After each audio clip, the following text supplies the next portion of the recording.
नमस्कार। बिहार में चुनावी बुखार चढ़ चुका है और सियासी पारा सातवें आसमान पर है। सरकार और विपक्ष के बीच तू मैं का राउंड शुरू हो चुका है। एक तरफ रोजगार मेलों की धूम है तो वहीं दूसरी तरफ विपक्ष का तंज है। तो आइए चलते हैं बिहार की सियासी रणभूमि में, जहां पर वादों की बौछार है और तंजों की जो तलवारें हैं वो एक साथ चमक रही है। ये सब वोटों का दंगल है। जनता के सामने अब दो रास्ते हैं, या तो नीतीश के वादों पर भरोसा करें या विपक्ष के सवालों में जो है वो दम ढूंढे। लेकिन तब तक ये सियासी जो नूरा कुश्ती है वो जारी रहने वाली है। और हमारे साथ आप बने रहे, क्योंकि बिहार की सियासत का ये जो रंग है अभी और गहरा होने वाला है। आगे अगले आधे घंटे बिहार की सियासत की हर खबर का हम करेंगे एक्सट्रा।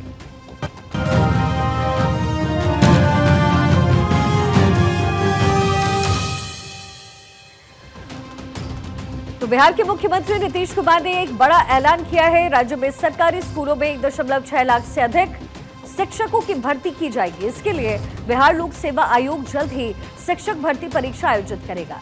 ये परीक्षा बिहार विधानसभा चुनाव से पहले होगी और इस कदम का उद्देश्य बिहार के शिक्षा तंत्र को और मजबूत करना है, ताकि छात्रों को गुणवत्तापूर्ण शिक्षा मिल सके। एक रिपोर्ट आपको दिखाते हैं।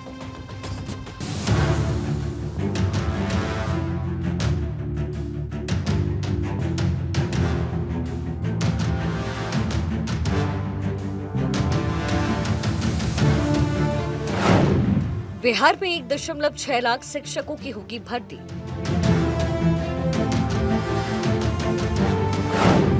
TRE 4 परीक्षा जल्द होगी आयोजित।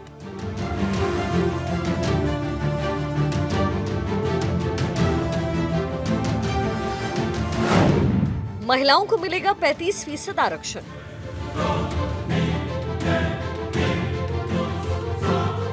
बिहार में जैसे जैसे विधानसभा चुनाव करीब आते जा रहे हैं, वैसे वैसे युवाओं को लुभाने के रास्ते भी निकाले जा रहे हैं। इसी कड़ी में सीएम नीतीश कुमार ने शिक्षा विभाग को सभी सरकारी स्कूलों में प्राथमिक, माध्यमिक और उच्चतर माध्यमिक स्तर पर शिक्षकों के खाली पदों की फौरन गिनती करने का निर्देश दिया। ये प्रक्रिया जल्द पूरी करने को कहा गया, ताकि खाली पदों की सटीक इंफॉर्मेशन के आधार पर भर्ती प्रक्रिया शुरू की जा सके। शिक्षा मंत्री सुनील कुमार के मुताबिक भर्ती में बिहार के निवासियों को प्राथमिकता देने के लिए डोमिसाइल नीति लागू करने पर विचार हो रहा है। बिहार में अभी 7 लाख शिक्षकों की जरूरत है, लेकिन 5.65 लाख शिक्षक ही हैं। TRE 4 में TRE 3 के 22,000 खाली पदों को भी शामिल किया जाएगा। हम लोग इसको वर्कआउट कर रहे थे कि कैसे TRE 4 का एग्ज़ाम जल्द से जल्द दिया जाए। तो हम लोग वैकेंसी और महिलाओं का तो आपने पढ़ ही लिया कि 35% बिहार की महिलाओं को जगह मिलेगा, और जो लड़के हैं उनके बारे में हम लोग लीगल ओपिनियन लेंगे और इसको शीघ्र हम लोग यदि याचना BPSC को भेज देंगे। उसमें रोस्टर वगैरह निकालना पड़ता है, उसको करके शीघ्र हम लोग, आज ही बैठक भी हमने रखी है। मुख्यमंत्री ने बिहार लोक सेवा आयोग को शिक्षक भर्ती परीक्षा TRE 4.0 जल्द कराने का निर्देश दिया। इस भर्ती के तहत प्राथमिक, मिडिल स्कूल, सेकेंडरी और सीनियर सेकेंडरी शिक्षकों की नियुक्ति होगी। BPSC TRE 4.0 के लिए अधिसूचना जल्द जारी होने की संभावना है। बिहार सरकार ने शिक्षक भर्ती में महिलाओं को 35% आरक्षण देने का प्रावधान पहले ही तय किया। इसका लाभ बिहार की पात्र महिलाओं को मिलेगा, जिससे महिला सशक्तिकरण को बढ़ावा मिलेगा। यह आरक्षण प्राथमिक, माध्यमिक और उच्चतर माध्यमिक सभी स्तरों की शिक्षक भर्ती पर लागू होगा। इस कदम में महिलाओं को शिक्षा के क्षेत्र में अधिक अवसर मिलेंगे और बिहार के शिक्षा तंत्र में उनकी भागीदारी मजबूत होगी। सीएम नीतीश कुमार का ये निर्देश बिहार की शिक्षा व्यवस्था को और बेहतर करने की दिशा में महत्वपूर्ण कदम है। खाली पदों को भरने से स्कूलों में शिक्षक छात्र अनुपात में सुधार होगा, जिससे पढ़ाई की गुणवत्ता बढ़ेगी। सरकार का लक्ष्य 2026 तक सभी शिक्षक पदों को भरना है, ताकि बिहार के हर बच्चे को बेहतर शिक्षा मिले। वहीं सीएम नीतीश कुमार के इस फैसले से बिहार के बेरोजगार शिक्षित युवाओं को बड़ी उम्मीद मिलती है। उन्हें उम्मीद है कि जल्द ही परीक्षा की तारीख जारी होगी और उन्हें सरकारी नौकरी पाने का मौका मिलेगा। पटना से कैमरा सहयोगी मृत्युंजय कुमार और सर्वेश सिंह के साथ अस्मित सिन्हा, भारत 24 पटना। प्रधानमंत्री नरेंद्र मोदी 18 जुलाई को एक बार फिर से बिहार की धरती पर हुंकार भरते नजर आएंगे। भागलपुर, मधुबनी, काराकाट, पटना, सिवान के बाद अब मोतिहारी में प्रधानमंत्री मोदी का सौगातों का पिटारा खुलेगा। पीएम मोदी का इस साल का ये छठा बिहार का दौरा है और गांधी की सत्याग्रह भूमि पर सुरक्षा के कड़े इंतजाम हुए हैं। एनडीए को चुनावी बढ़त की उम्मीद है, जबकि विपक्ष इसे सियासी नाटक कह रहा है। बिहार वासी एक बार फिर से प्रधानमंत्री के दौरे पर टकटकी लगाए बैठे हैं कि इस बार उन्हें क्या क्या मिलेगा।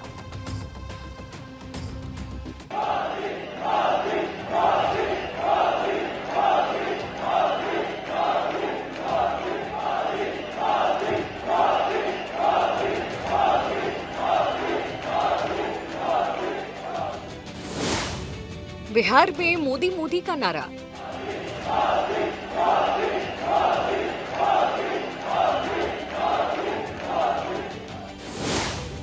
खुलेगा विकास का पिटारा।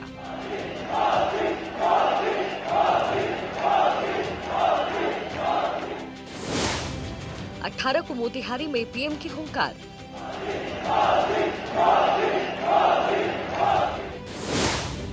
मिलेगी रेल सड़क की नई सौगात। प्रधानमंत्री नरेंद्र मोदी एक बार फिर से बिहार की धरती पर कदम रखने जा रहे हैं। 18 जुलाई को मोतिहारी के ऐतिहासिक गांधी मैदान में प्रधानमंत्री मोदी एक विशाल जनसभा को संबोधित करेंगे।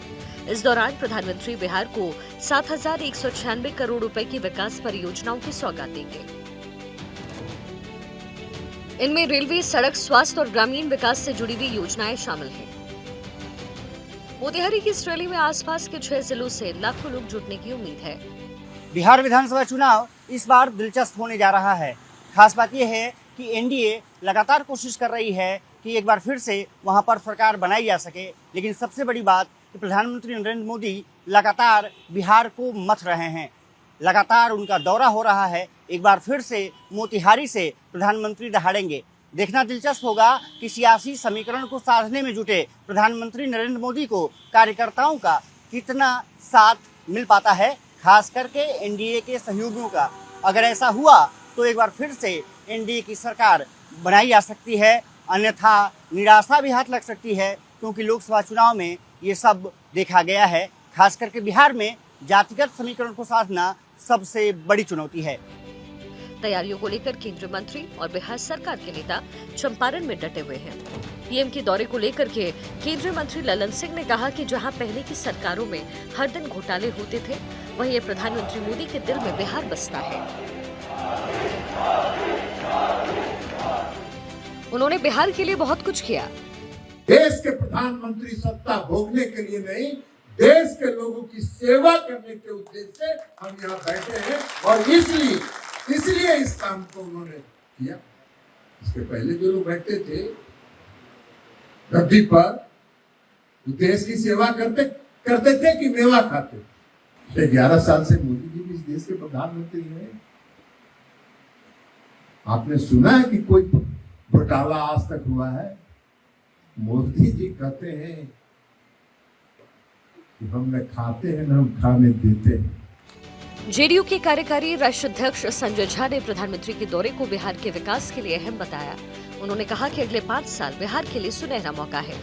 अगर केंद्र और राज्य सरकार साथ मिलकर के काम करे तो बिहार में उद्योग और पूंजी निवेश की बयार बहेगी। अगले 5 साल में निश्चित रूप से बिहार को और भी बहुत मदद केंद्र से मिलने वाला है।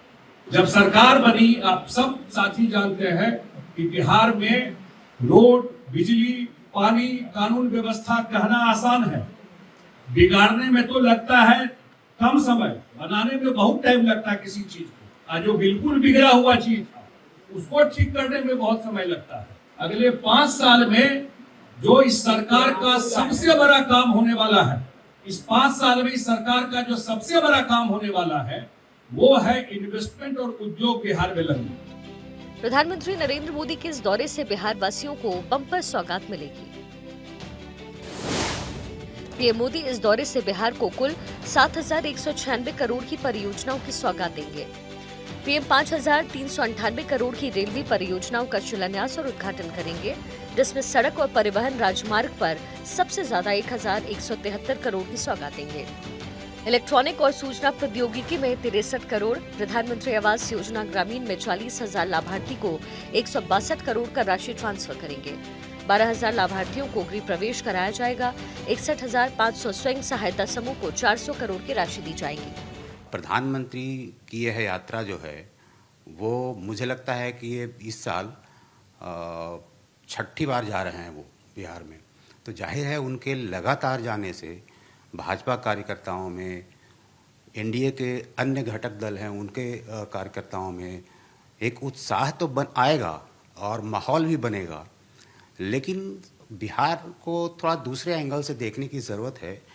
वहाँ जब तक मतलब चूँकि 3 राजनीतिक शक्तियाँ वहाँ पे हैं और जब 2 राजनीतिक शक्तियाँ बिल्कुल एकजुट हो जाती हैं, स्वाभाविक तौर पे उनका मिलन हो जाता है, तो तीसरे के लिए कोई स्कोप नहीं बचता है। लेकिन विपक्ष को प्रधानमंत्री के दौरे में सियासी मंशा नजर आ रही है। कांग्रेस प्रवक्ता ने तंज कसते हुए कहा है कि बिहार को कुछ मिलने वाला नहीं है। मोदी जी फिर से बिहार के दौरे पे आने वाले हैं। सरकारी खर्चे पे फिर से भीड़ जुटाई जाएगी, 6 जिलों के लोगों को बुलाया जाएगा और फिर से तालियां बटोरने का काम करेंगे। वहीं बीजेपी के प्रदेश अध्यक्ष दिलीप जायसवाल चंपारण में डेरा डाले हुए हैं और तैयारियों को अंतिम रूप दे रहे हैं। जायसवाल प्रधानमंत्री के दौरे को लेकर उत्साहित हैं। उन्होंने कहा कि प्रधानमंत्री मोदी जब भी बिहार आते हैं विकास की सौगात लेकर आते हैं। नीतीश कुमार जी और नरेंद्र मोदी जी के नेतृत्व में बिहार और देश विकास कर रहा है। और अभी आपने देखा कि जिस तरह से पाकिस्तान का आतंकवादी हमला हुआ था, यही संजय झा जी, माननीय संजय झा जी के क्षेत्र में ही उसके बाद आदरणीय नरेंद्र मोदी जी आए थे और उन्होंने कहा था कि आतंकवादी को ऐसा सजा देंगे कि वो सपना में भी इस बात को सोचेगा। प्रधानमंत्री मोदी का इस साल 6ठा जबकि कुल 53वां बिहार का दौरा है। इस साल वो भागलपुर, मधुबनी, काराकाट, पटना और सिवान में सौगातें दे चुके हैं। मोतिहारी में उनकी रैली को लेकर के उत्साह चरम पर है। गांधी मैदान में सुरक्षा के कड़े इंतजाम किए जा रहे हैं। मोतिहारी की धरती जो गांधी के सत्याग्रह की गवाह रही है, अब प्रधानमंत्री मोदी की सौगातों का इंतजार कर रही है। सहयोगी अस्मत सिन्हा और वीडियो जर्नलिस्ट मृत्युंजय कुमार के साथ सर्वेश कुमार सिंह, भारत 24, पटना। जेडीयू के कार्यकारी अध्यक्ष संजय झा ने तेजस्वी यादव पर जमकर हमला बोला है। उन्होंने कहा कि तेजस्वी यादव अगर ये बोल रहे हैं कि हमारी योजनाओं का कॉपी कर रहे हैं नीतीश कुमार, तो समझ जाइए सरकार जिसकी है वो योजना लाती है और जिसकी सरकार नहीं है वो क्या योजना लाएगी। 15 साल तक उनकी भी सरकार थी। बिहार मिथिला को क्या दिया? यूपीए की सरकार केंद्र में थी, बिहार मिथिला को क्या मिला? उन्होंने कहा कि क्रेडिट खोर ये बन गए। आप ही बताइए, सरकार जिसका है वो लाता है कि विपक्ष के पास क्या है? जब मौका मिला तो क्या लेके आए थे? सरकार थी उनकी 10 साल, यूपीए की, तो बिहार को क्या मिला था बताइए आप? काहे ने विपक्ष उस समय काम कराया? 15 साल सरकार रहा कांग्रेस और आरजेडी का, तो क्या किए मिथिला में, क्या किए बिहार के लिए? तो अपने सरकार का ना काम बताएंगे कि क्रेडिट खोर बन गया है कि दूसरे के सरकार का काम है उसमें भी घुसने का कोशिश कर रहे हैं। तो देखिए, बिहार में जो कि विधानसभा चुनाव हो रहे हैं, ऐसे में जो सियासी तीर हैं वो दोनों ही तरफ से चलाए जा रहे हैं। एक तरफ सरकार यानी नीतीश कुमार जो वादे हैं उसकी बौछार कर रहे हैं, वही तेजस्वी यादव बार बार उनकी काट लेकर सामने आ रहे हैं।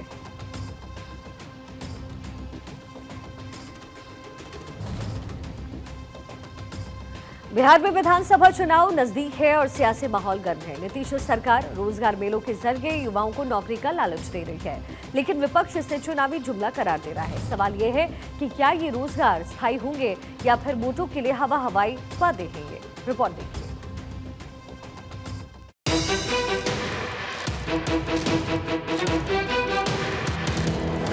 बिहार में रोजगार की बौछार, सरकार खोल रही नौकरी का पिटारा।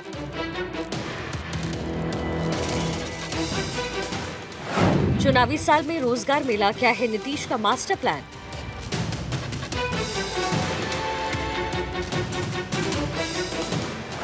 विपक्ष का तंज, रोजगार या जुमला, पैसे कहां से आएंगे? नीतीश का वादा 1 करोड़ नौकरियां, हकीकत या हवा? पटना के ज्ञान भवन में श्रम संसाधन विभाग ने भव्य रोजगार मेला आयोजित किया। हजारों युवा नौकरी की आस लिए पहुंचे। नीतीश सरकार ने न सिर्फ नौकरी के अवसर दिए बल्कि स्टडी किट और विकलांग छात्रों के लिए सिलाई मशीनें बांटी। कई युवाओं को निजी कंपनियों से ऑफर लेटर मिले, जिससे उनकी खुशी का ठिकाना नहीं रहा। सरकार का दावा है कि अगले 25 से 30 सालों में 1 करोड़ नए रोजगार सृजित होंगे। बिहार में लगातार रोजगार जो है वो दिए जा रहे हैं। आज भी पटना के बापू सभागार में कई जो युवा छात्र हैं, छात्राएं हैं, उन्हें रोजगार मिला है श्रम संसाधन विभाग की तरफ से। आप लोग को भी ऑफर लेटर मिला है जी। इस चीज को लेकर के मिला? हिटाची कंपनी की। अच्छा, कहाँ प्लेसमेंट कहाँ पे है? चेन्नई में। कैसा लग रहा है बिहार में इस तरह के रोजगार मिल रहे हैं लगातार विभाग की तरफ? बहुत अच्छा लग रहा है। आप लोग कैसा लग रहा है? बहुत अच्छा लग रहा है। इसकी उम्मीद थी पहले कभी कि इस तरह का रोजगार? नहीं। नीतीश सरकार में इस तरह के रोजगार पहले कभी इस तरह से देखा था आप लोगों ने? नहीं सर, नहीं देखे थे। सही है कि बहुत अच्छा है, और जैसे सर बोले हैं कि अब आगे और भी अच्छा होगा, इसलिए हम लोग बहुत खुश हैं इस चीज से। लेकिन विपक्ष इसे चुनावी स्टंट बता रहा है। नेता प्रतिपक्ष तेजस्वी यादव ने नीतीश सरकार पर निशाना साधते हुए सवाल किया कि आखिर अब रोजगार के पैसे कहां से आने लगे। इन लोगों का जो कहा हुआ है कभी पूरा किया है इन लोगों ने? 19 लाख का क्या हुआ? इन लोगों को कुछ भी कहना है कहने दीजिए, लोग तो नकलची सरकार है।